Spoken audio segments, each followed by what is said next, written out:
I am Fatma Tumawis from St. Agnes of the Ado Senior High School. Assalamualaikum warahmatullahi ta'ala wabarakatuhu. Good afternoon. I am Irisha Marani Gia Cruz, a senior high school student po from section St. Patrick. Ako si Danilo Anchita sa Dacia Security Agency. Isa kong kagwardiyan rin sa Ateneo College, nasa Sintunga side. I am Mrs. Geraldine Pamisa of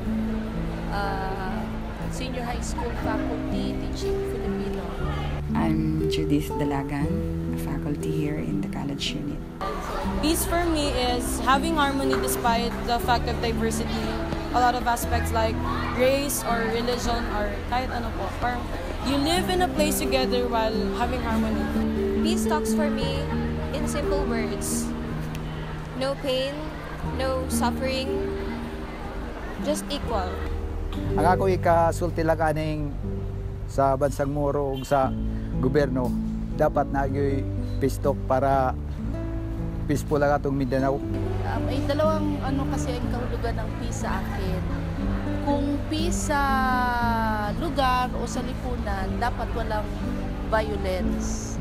Pero kung peace naman sa kalooban, kahit magulo ang paligid pero meron kang peace in your heart kasi wala kang tinatagong siguro lagay natin kasalanan, yun ang peace para sa akin. Peace for me is not just the absence of war, but is demonstrated or shown by, let us say, cooperation and sincere dialogue among parties or people involved. Or in a community, it exists if there's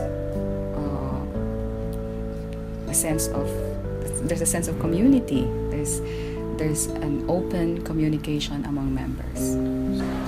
Peace talks alone, no. I don't think so. Kasi for me, peace talks alone kasi para kang nagsasalita without walking the talk. So for me, in order to gain peace, you have to follow everything that is said during that peace talks. Importante ang peace talks dahil lahat ng mga taong naninirahan dito sa Pilipinas ay isa sa mga pangarap nito na magkaroon ng peace sa atin lahat. Hindi lamang sa mga Kristiyano, Muslim, Lumad, kundi sa ating lahat. Dili man ingon nga Muslim sila, Kristiyano sa nga pareha ra ta Pilipino. Dapat gyud magatuban ta sa lamisa para nay makabot nato ang kalinaw nato. Kaya kung sige kita mayungan ni gubot permanente, ang atong presidente dire bagikan sa Mindanao. Dapat ang plano ni Presidente Duterte madpadayon gyud na. Ang mga taong gusto ng violence o mga gulo dahil wala silang kapayapaan sa puso nila, kaya gusto nila ng gulo. Pero kung lahat ng tao ay may kapayapaan sa puso, sa tingin ko walang gulo kasi may pagkakaintindihan, may pagmamahal. Yan ang kapayapaan para sa akin. I believe yes, dialogue, peace talk is the best way to achieve this because we cannot use violence to achieve. Violence is not enough to achieve peace. Kahit na marami na pong other issues na fini-face yung country natin and regarding peace, sana po ma-unite tayo as a country kasi after all, isang country pa rin tayo kahit na iba-iba tayo ng culture and religion, races. Sa kada problema bitaw na may solusyon yun. Naginay makabot yun nato atong kalinaw sa Mindanao.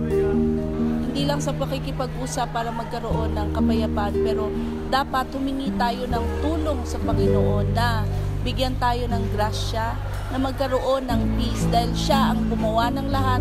So alam kong kaya niyang ibigay sa atin ang kapayapaan.